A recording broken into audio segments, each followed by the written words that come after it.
Menyambut bulan suci Ramadan 1442 Hijriah, pemerintah mengadakan pasar murah di 4 kecamatan di Kabupaten Biren.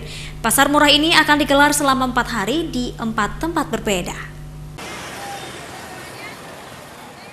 Pasar murah dilakukan Dinas Perindustrian dan Perdagangan Aceh bekerjasama dengan Perumbulok Kantor Wilayah Aceh serta Dinas Perdagangan Perindustrian Koperasi dan UKM Biren. Pasar murah ini akan berlangsung selama 5 hari dan akan digelar di tempat yang berbeda.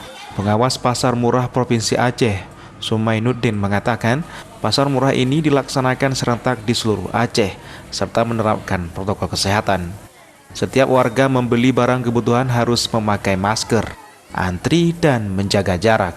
Barang sendiri itu ada 5 ya, beras, tepung, gula, minyak goreng, telur. Itu masing-masing ada dikasih subsidi. Jadi kalau untuk beras itu subsidinya per kilonya 3.000. Ya. Gula 3.000,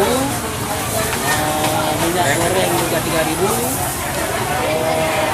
tepung juga 3.000, telur per butirnya itu 250. Lokasi pasar murah hari Senin 5 April diadakan di Kecamatan Juli di Pasar Gampung Bunyod.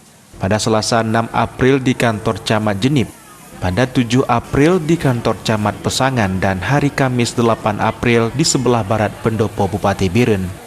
Sedangkan barang kebutuhan pokok yang disediakan untuk setiap kecamatan masing-masing beras sebanyak 2.500 kg, minyak goreng 1.250 kg, gula pasir 2.000 kg, telur 10.000 butir, dan tepung terigu 500 kg.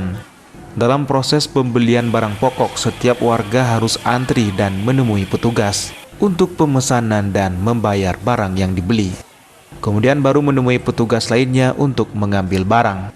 Harga setelah disubsidi pemerintah dan lebih murah dari harga pasar, yaitu beras premium 1 sak 10 kg Rp85.000, minyak goreng kemasan 2 liter Rp25.000, gula pasir 2 kg Rp20.000, telur ayam 1 papan Rp32.000, dan tepung terigu 1 kg Rp8.000. Masyarakat Juli sangat antusias membeli kebutuhan sehari-hari. Harapannya masyarakat di 3 lokasi lainnya agar memanfaatkan momen pasar murah karena disubsidi pemerintah. Dari Kabupaten Biren, Musriadi, iNews melaporkan.